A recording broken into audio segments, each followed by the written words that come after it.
El arresto del rey es el pensamiento de esta mañana. En el culto de las 10 voy a estar hablando acerca del juicio del rey.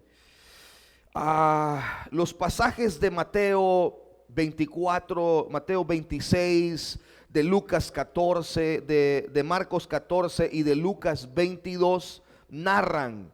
Estos son los pasajes que narran todo lo que es la última cena, el arresto, la crucifixión y la resurrección de Cristo, ¿verdad? Son cuatro eventos que se les conoce en la Biblia como los últimos días de Jesús en la tierra, ¿verdad? Vemos ahí la última cena, vemos el arresto, vemos el juicio, la crucifixión como tal, el juicio y crucifixión como tal, la resurrección y el ascenso de Cristo al cielo, ¿verdad?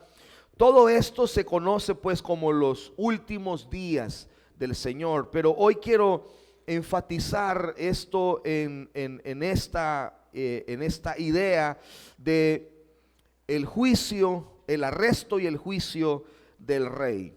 En los versículos 17 en adelante de Mateo 26, me gustaría que leyéramos ese versículo como punto de partida. Mateo 26, 17. Permitamos, hermanos, que el Espíritu Santo nos hable esta mañana y nos dé las lecciones para nuestra vida espirituales que necesitamos recibir este día. Dice la Escritura: el primer día de la fiesta de los panes sin levadura, vinieron los discípulos a Jesús diciéndole: ¿dónde quieres que preparemos para que comas la Pascua? Y él dijo: id a la ciudad a cierto hombre y decidle: el maestro dice, mi tiempo está cerca, en tu casa celebraré la Pascua con mis discípulos. Y los discípulos hicieron como Jesús les mandó y prepararon la Pascua.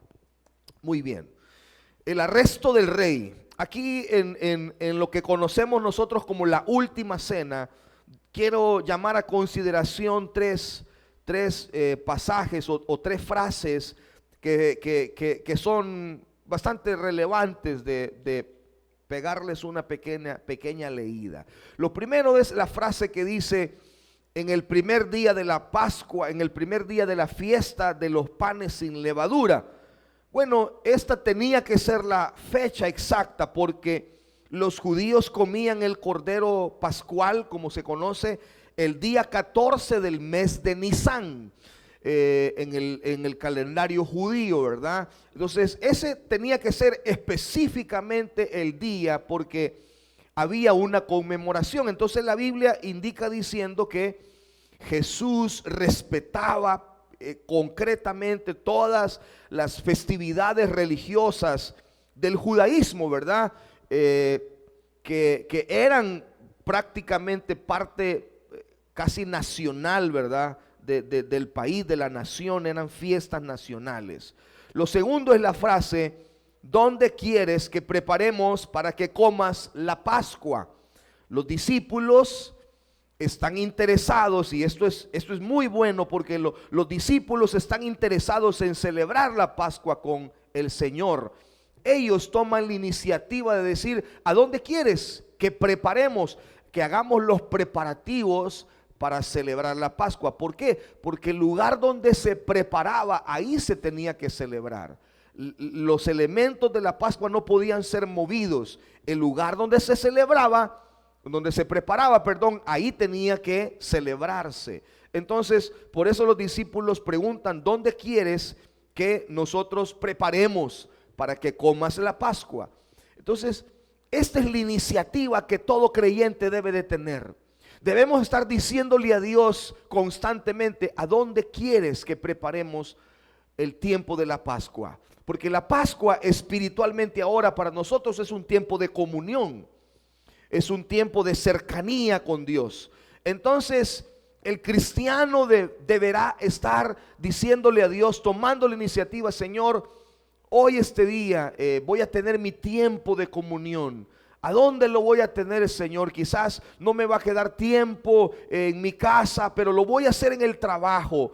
Quizás en mi trabajo no, porque el tipo de trabajo que yo tengo, pero mientras voy en el vehículo, mientras voy en el autobús o cuando llegue a casa, me voy a tomar ese tiempo de comunión. Esta iniciativa de los discípulos habla del deseo que ellos tenían de tener esta comunión con el Señor. Nosotros debemos de mantener ese deseo de comunión por el Señor también. La primera Pascua, el pueblo de Israel la celebró en Egipto. Recordamos nosotros la 10ª plaga, el juicio divino que cayó sobre los egipcios. El ángel de la muerte, dice, se paseaba o se iba a pasear sobre toda la tierra de Egipto. Y el Señor le habla al pueblo que para que sus primogénitos no murieran, ellos tenían que preparar o matar un cordero y con la sangre de ese cordero tocar, bañar los dinteles de las puertas, de las ventanas de cada casa, porque el ángel de la muerte, que es un espíritu, ¿verdad?, de muerte, iba a entrar por los hogares y era un juicio de Dios. Era la 10ª plaga para doblegar definitivamente el corazón del faraón, porque su primogénito murió ese día, ¿verdad?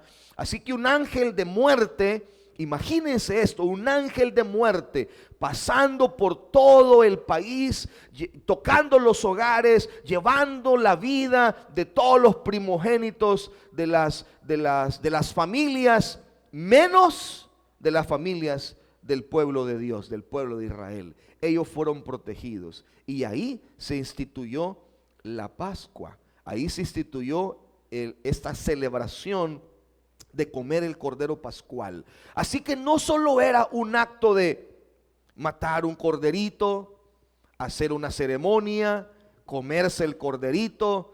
No era tanto así. Era algo espiritual también. Era algo que trascendía a una comunión con la gente. Y lo tercero que quiero tomar en consideración, cuando en Mateo 26, el versículo 14 en específico al 16, mire lo que dice. Entonces uno de los 12, que se llamaba Judas Iscariote, fue a los principales sacerdotes y les dijo: ¿qué me queréis dar? Y yo os lo entregaré. Y ellos le asignaron 30 piezas de plata. Y desde entonces buscaba oportunidad para entregarlo. ¿Por qué leo yo esto? Porque cuando Jesús va a celebrar esta última Pascua, lo hace en secreto. Casi siempre todos los discípulos sabían a dónde se iban a reunir. Pero hoy es interesante que el Señor le dice a los discípulos: ¿a dónde quieres que celebremos la Pascua? Bueno, entren en la ciudad y van a encontrar a cierto hombre. Pero no le dijo a todos los discípulos, solo le dijo a Pedro y a Juan. Esta fiesta de la última cena, Jesús la celebró en secreto. ¿Por qué? Porque Jesús no quería ser arrestado en la Pascua, en la celebración de la Pascua.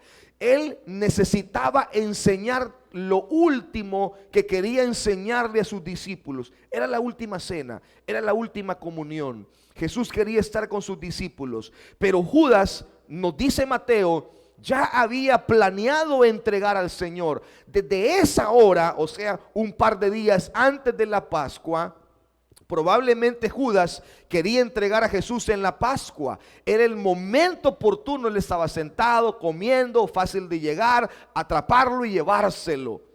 Nosotros celebramos la Pascua siempre en tal lugar, pero esa vez no fue ahí.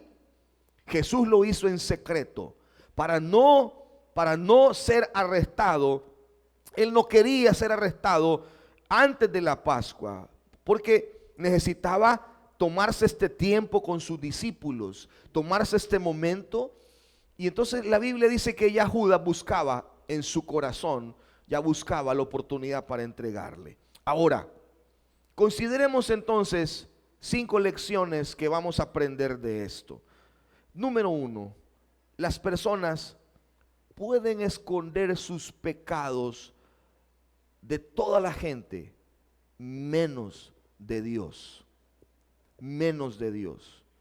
En Mateo 26, 21 y 22 leemos lo siguiente: y mientras comía dijo, de cierto os digo, que uno de vosotros me va a entregar.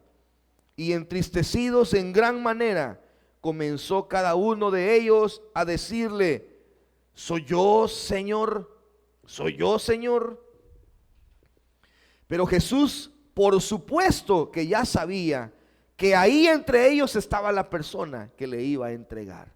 Nosotros podemos esconder nuestro pecado de mucha gente.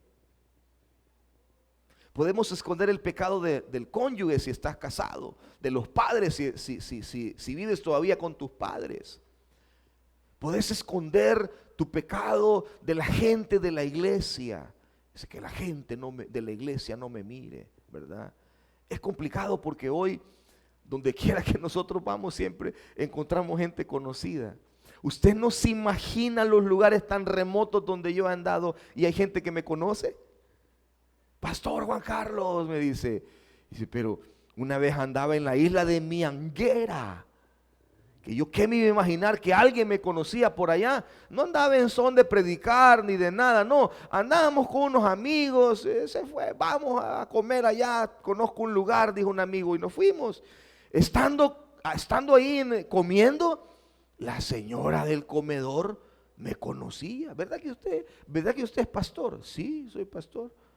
¿Verdad que usted sale en la radio? Sí, yo salgo en la radio. Ah, mire, yo lo conozco a usted, así solo por la tele, ¿vea? Por la radio, por internet, pero no tenía el privilegio, pero me identificó. Imagínense haber andado en otros vuelos ahí, ¿verdad? El testimonio ahí, ¿verdad? Hubiera quedado. Las personas pueden esconder sus pecados de todos, menos de Jesús, dice la Escritura. Jesús sabía, ninguno de nosotros puede esconder nada delante de Dios. Todo aquello que está en lo oculto, dice la Biblia, Él lo va a sacar a la luz. Ninguno puede esconder su pecado de Dios. Acán, dice la Escritura en Josué capítulo 7, escondió su pecado, lo ocultó en la tienda de campaña, pero Dios le reveló a Josué que alguien había tomado del anatema, de aquello que había sido consagrado a Dios, y no pudo esconder su pecado.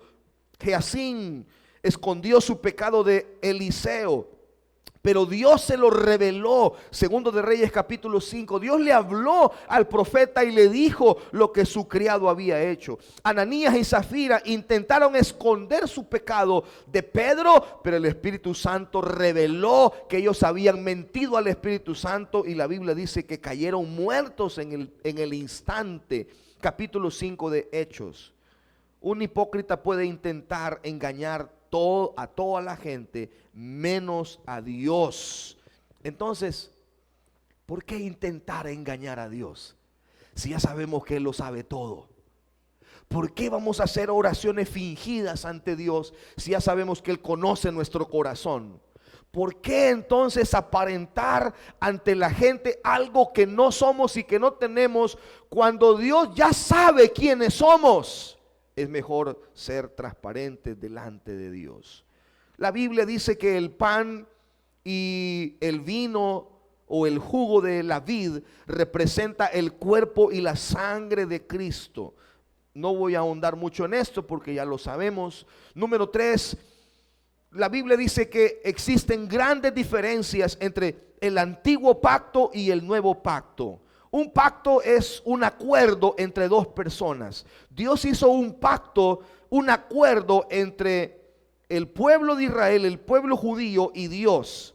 Ahora Jesús vino a hacer un nuevo pacto. Versículo 28 del capítulo 26 dice así: porque esto es mi sangre del nuevo pacto, que por vosotros, que por muchos es derramado para remisión de los pecados. Déjeme tocar dos frases en este versículo.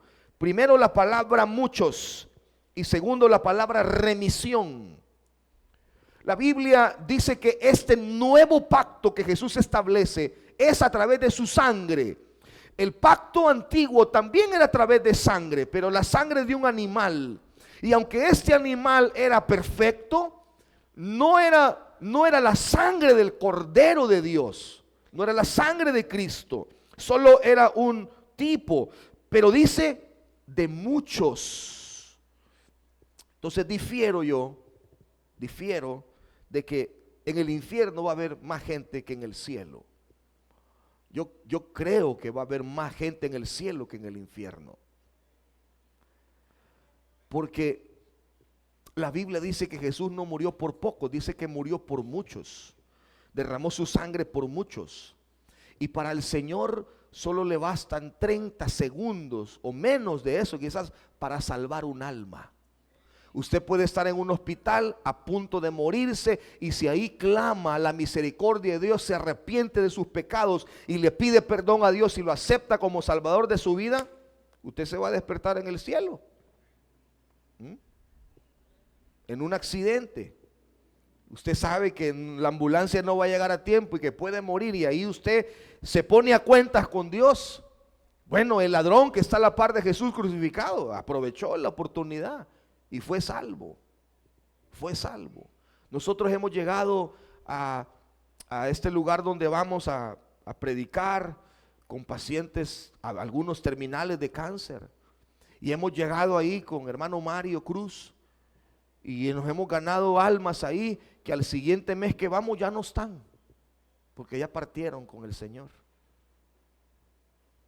No, el cáncer venció su cuerpo, pero no pudo vencer el alma, porque el alma se fue con el Señor. Entonces este nuevo pacto dice que era para muchos. Derramó su sangre. Jesús no murió por unos cuantos, él murió por muchos. Derramó su sangre por muchos. Por eso creo que va a haber más gente en el cielo que en el infierno. Va a haber más gente en el cielo que en el infierno. Yo les decía a los hermanos que solo aquí en El Salvador, en el culto de las 6, nosotros, según las últimas estadísticas de la Gavidia, dice que El Salvador tiene 6.03 millones de habitantes. Y hay un juego de la estadística entre un 37% y 47% de cristianos evangélicos. Le llaman ellos protestantes. No me gusta esa palabra, pero así lo identifican, para identificar cristianos evangélicos. Dice que anda entre unos le ponen 37, los más así considerados, y los exagerados dicen 47%. Póngale que es un 37%. Eso nos da de que la población cristiana evangélica protestante del Salvador es 2.2 millones de habitantes. O sea que, hermano, que si todos los cristianos del Salvador, todos los cristianos que están reunidos en un templo ahora, salen a las calles a hablarle a una persona de Cristo, en 2 días hemos evangelizado El Salvador. En 2 días. Lo que pasa es que no estamos evangelizando, pero no es fácil evangelizar todo el país. En 2 días lo logramos. Entre hoy y mañana lo podemos lograr, si salimos de aquí a hablarle a alguien de Jesús.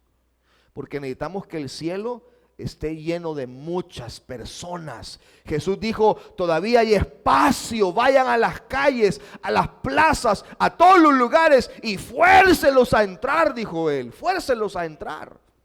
Predíqueles, hábleles del amor de Dios, porque él se derramó su sangre por muchos, no por pocos.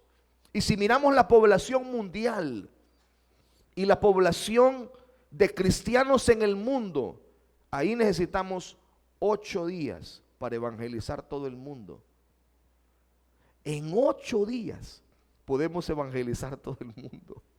Si los cristianos de todo el mundo deciden hablar de Jesús a una persona, en 8 días hemos evangelizado el mundo entero.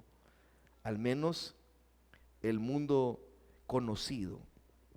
Entonces la segunda palabra dice que su sangre fue derramada para remisión. La palabra remisión es diferente a la palabra que se usa en el Antiguo Testamento, que es expiación, que era cubrir los pecados. Ahora no, los pecados son remitidos. La sangre de Cristo tiene tal efectividad que no solo cubre los pecados como cubrirlos con algo, con sangre, no, los borra, los quita, los erradica, los perdona. No existen más los pecados del hombre. Cuando el hombre ha confesado sus pecados a Dios y ha sido lavado con la sangre de Cristo, sus pecados ya no existen, ni en la mente de Dios, ni en ningún libro, ni en el cielo, ni en la tierra. No existen sus pecados. Así que hay una gran diferencia entre el antiguo pacto y el nuevo pacto. Número 4. Jesús cambió el significado de la Pascua, hermanos.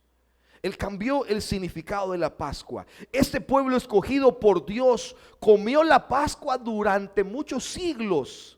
Y cada vez que participaban de ella, se acordaban de Egipto. Ellos recordaban cómo Dios los liberó de la esclavitud en Egipto. Pero Jesús cambió el significado de la Pascua. Así que yo quiero que rápidamente, no alcancé a poner en las notas este cuadro, pero escuche conmigo. Por ejemplo, cuando hablamos del tema de la relación, el antiguo pacto dice que Dios estaba lejos del pueblo. Hebreo 12:18 habla de cómo el pueblo le dice a Moisés: no, nosotros no queremos hablar con Dios porque nos da miedo. Habla vos con él y nos decís todo lo que dice. El pueblo estaba lejos, pero en el nuevo pacto Dios pone su Espíritu Santo dentro de nosotros. Romanos capítulo 8 versículo 9. Ahora Dios ya no es un Dios de lejos, es un Dios tan cercano que hizo del creyente su habitación. Usted y yo somos templo y morada del Espíritu Santo. Esto no pasaba en el antiguo pacto. Esto no pasaba en el antiguo pacto. Amén, apláudale al Señor. Veamos el tema del pecado. El tema del pecado. El sacrificio anual, porque una vez al año el sacerdote entraba en el lugar santísimo. El sacrificio anual cubría el pecado por un año. Hebreos 10:3. El sacerdote entraba, ofrecía por todo el pueblo el sacrificio en el lugar santísimo y eso duraba un año. En el nuevo pacto Dios perdona y se olvida de nuestros pecados, no por un año, para toda la vida, mi amado hermano. Hebreos capítulo 10 versículo 17. Veamos el tema de la ley. La ley, Moisés en el antiguo pacto escribió la ley en una piedra, segunda de Corintios 3:7. Pero en el nuevo pacto, Hebreos 10:16, la Biblia dice que Dios escribió la ley en nuestros corazones. Por eso la ley ya no es palabra muerta, es palabra viva para nosotros. Hablemos de el sacrificio de la sangre. En el antiguo pacto los sacerdotes ofrecían la sangre de toros y de machos cabrillos, Hebreos 9:13.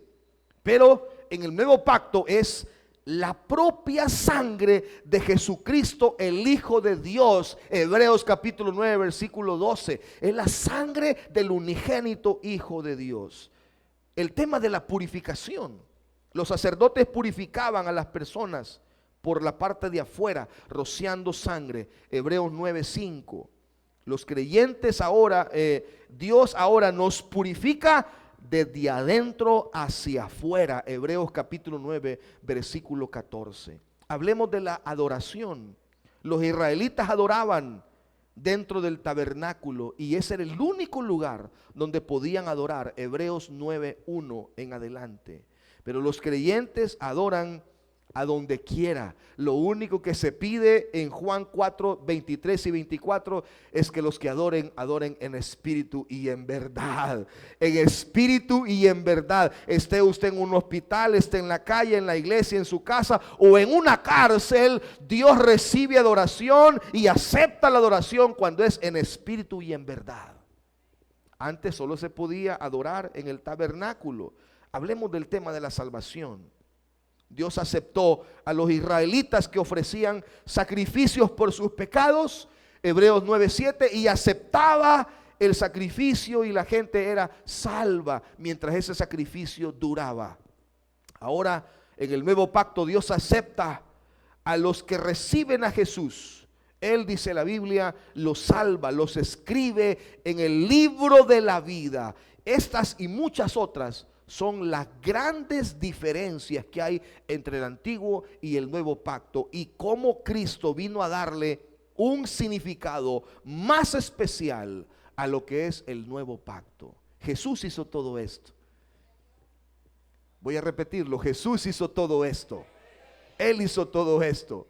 Por Él tenemos todas esas bendiciones, gracias a Él.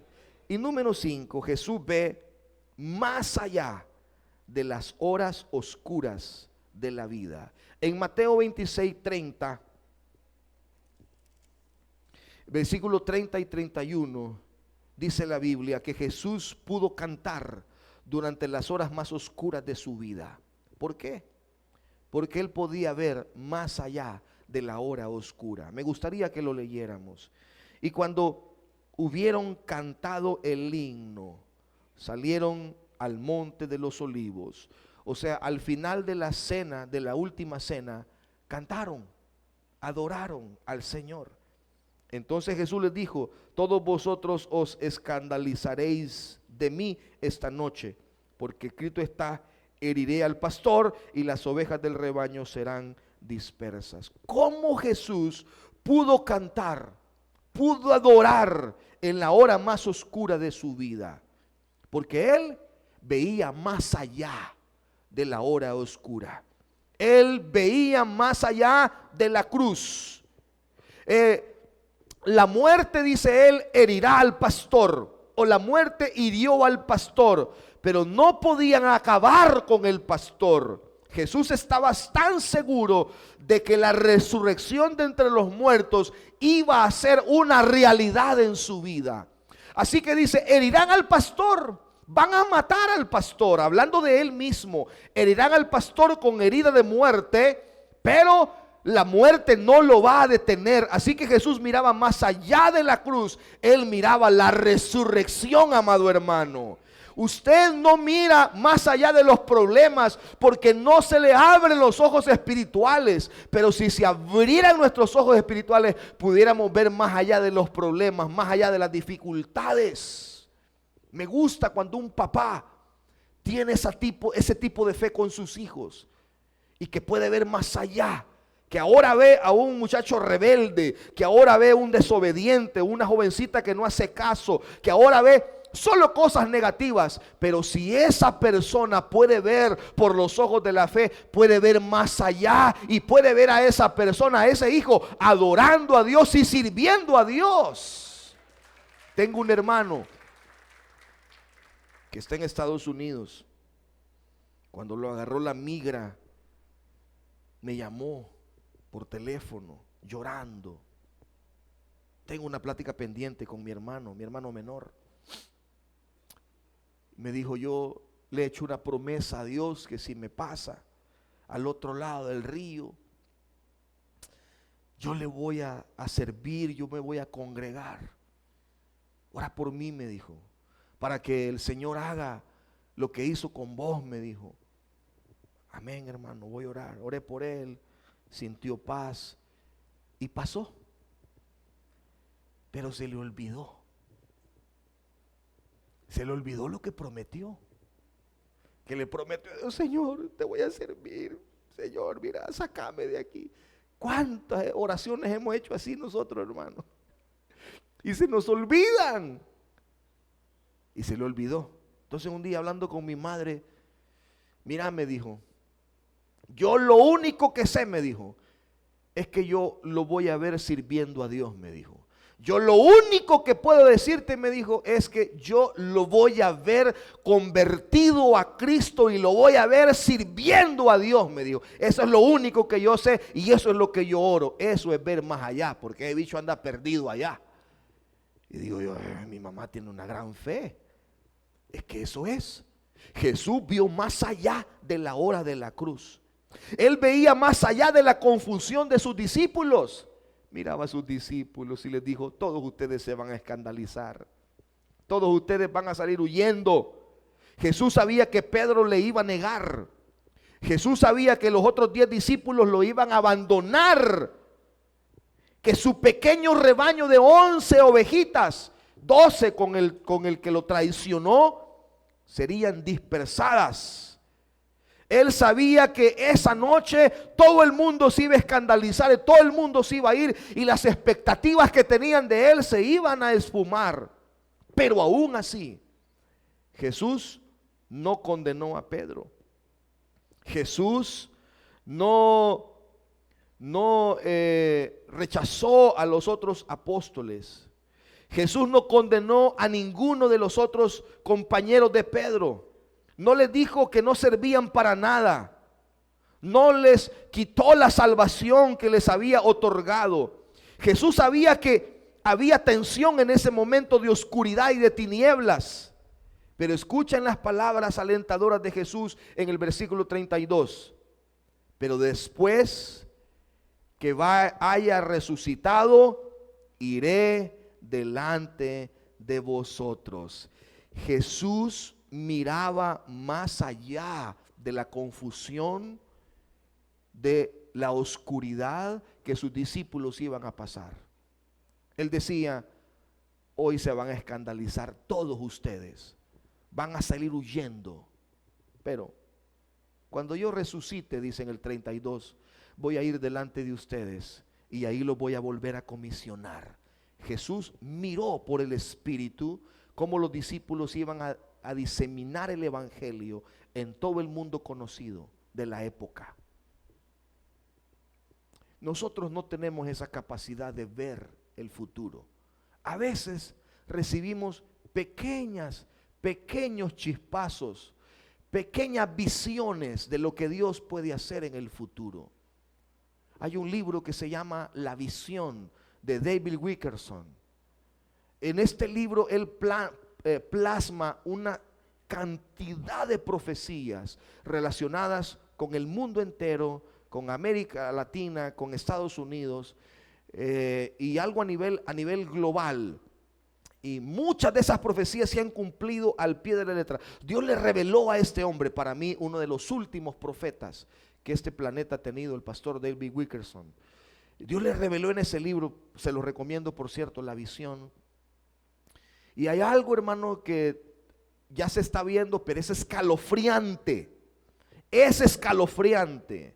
Él dice que va a llegar un tiempo donde la homosexualidad va a ser tan normal, los pecados sexuales van a ser tan normales dentro de la iglesia, que van a estar instituidos en los reglamentos de las congregaciones. No hemos llegado todavía a eso, pero ya hay iglesias que abren el espacio abierto totalmente a todos los pecados sexuales. Entonces Dios le permitió a este siervo ver el futuro, algunas cosas del futuro, cosas que ya se cumplieron en la iglesia, para mal de la iglesia, ¿verdad? Él vio esas cosas, y ciertos hombres Dios les ha revelado, pero la mayoría no tenemos ese privilegio.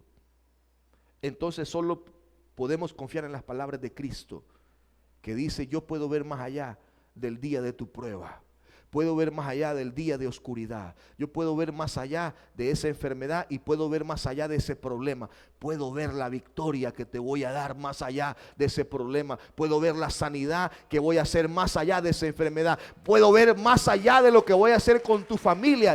Él sí puede ver más allá. Y tremenda lección aquí en esto. Pero la Biblia luego nos habla del Getsemaní. El Getsemaní nos puede enseñar 5 maneras para atravesar los momentos difíciles en nuestra vida. Con esto voy a cerrar.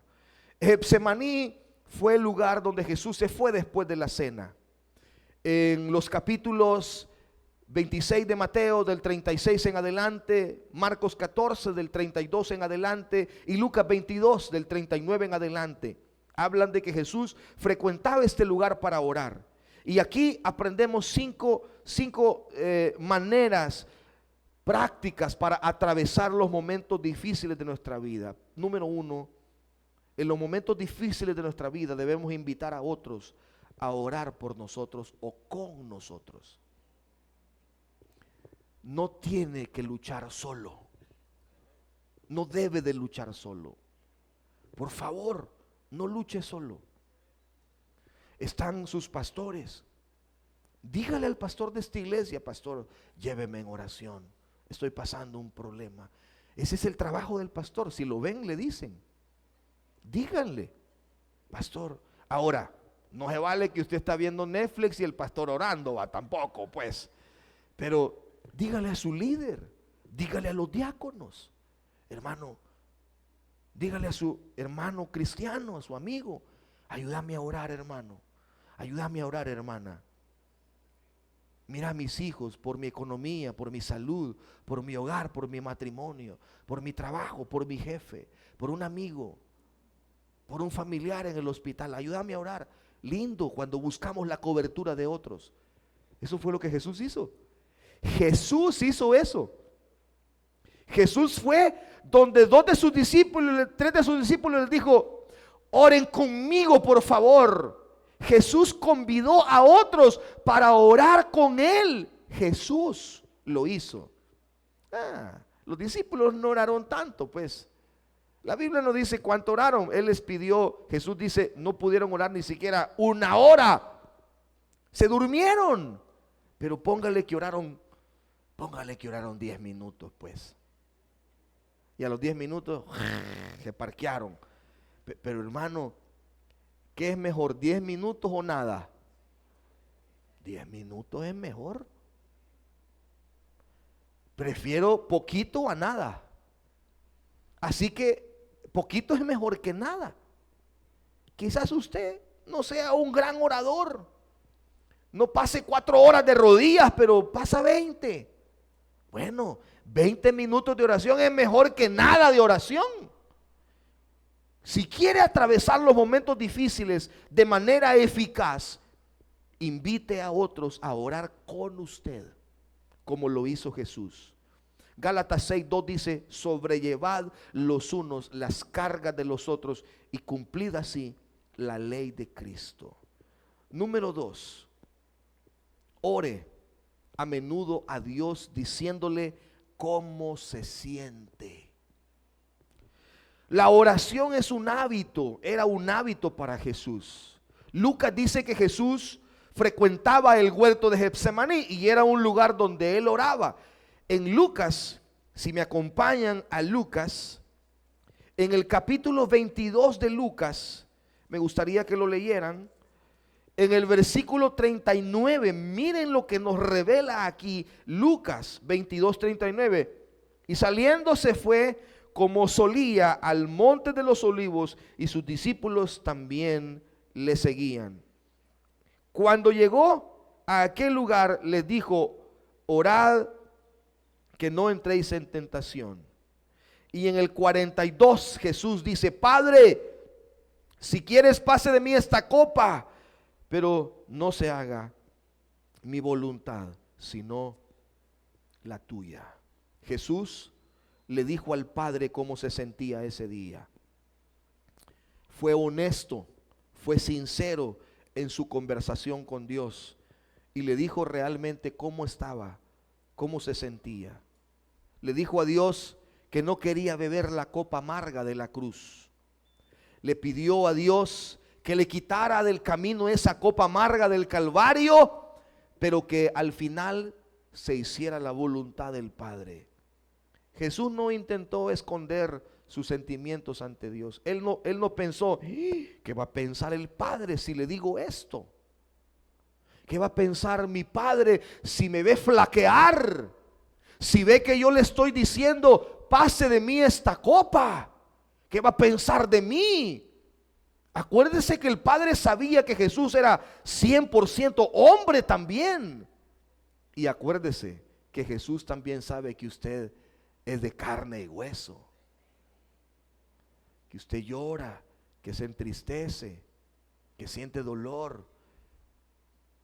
Hay gente que me ha dicho: Cuando me dicen, pastor, siento una rabia, siento una cólera, siento amargura. Esa persona me ha producido tanto daño y yo quisiera estrangularla y quisiera agarrarla.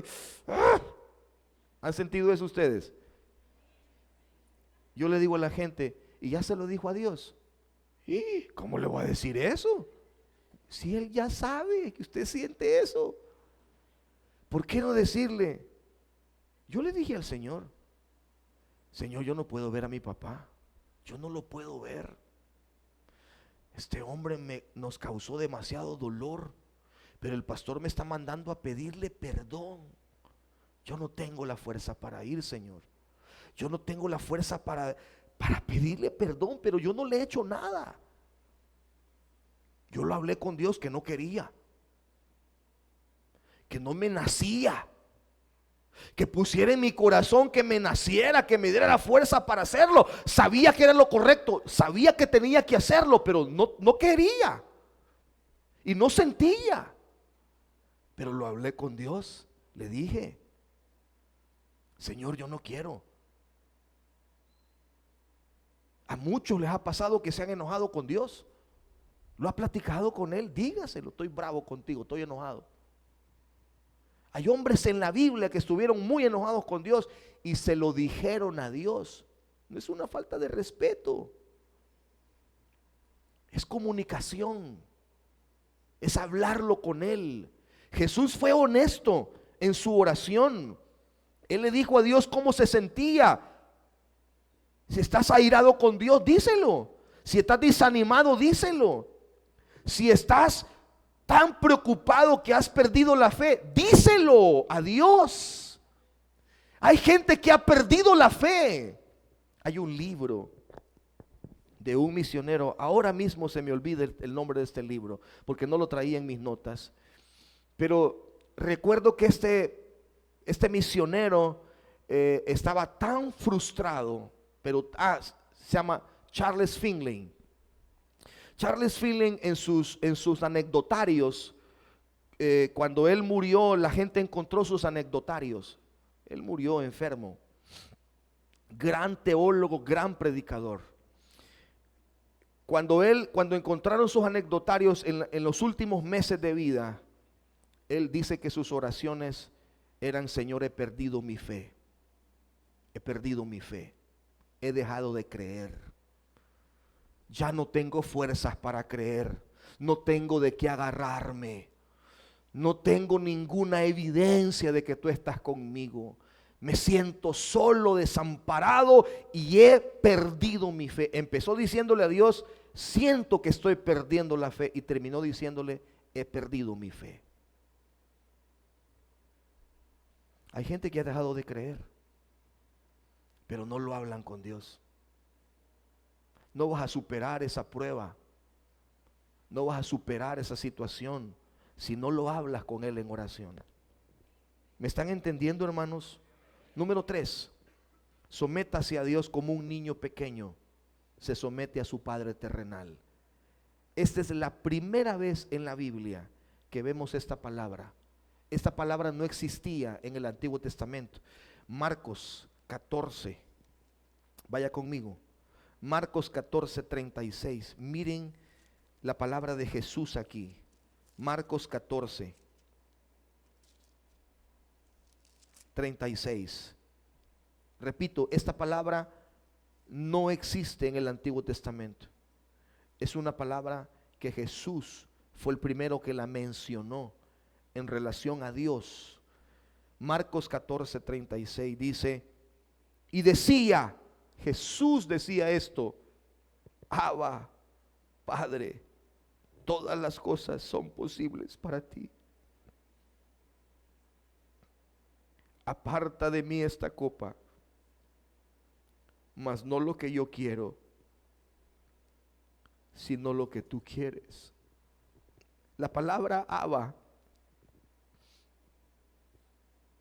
es una palabra que se puede traducir como papá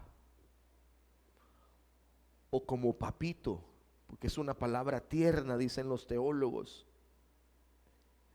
Lo que Jesús está diciendo es: Me siento como un niño indefenso aquí. Y necesito a mi papá aquí, que me proteja. Y es la primera vez que vemos en la Biblia que alguien se refiere a Dios de manera tan tierna, de manera tan personal, como cuando un niño usa esta palabra y habla con su papá.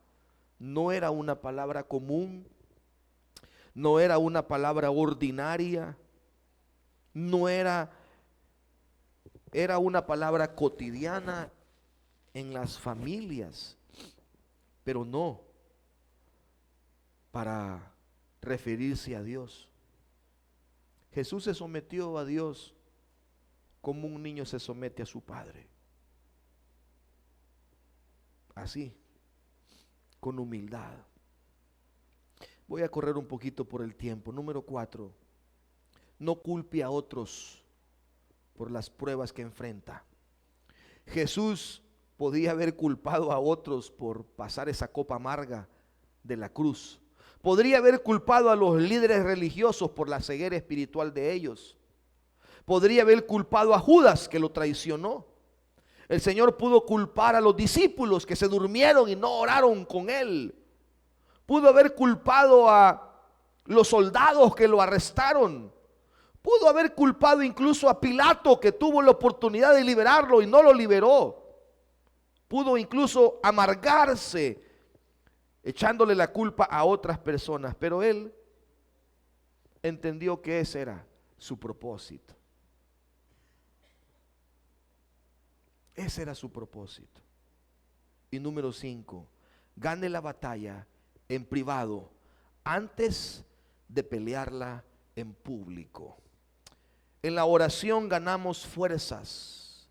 En la oración ganamos nuevas fuerzas para pelear nuestras batallas. Lucas capítulo 22, versículo 43, dice lo siguiente.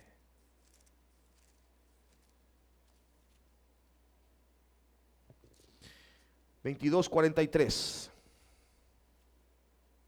Y se le apareció un ángel del cielo para fortalecerlo.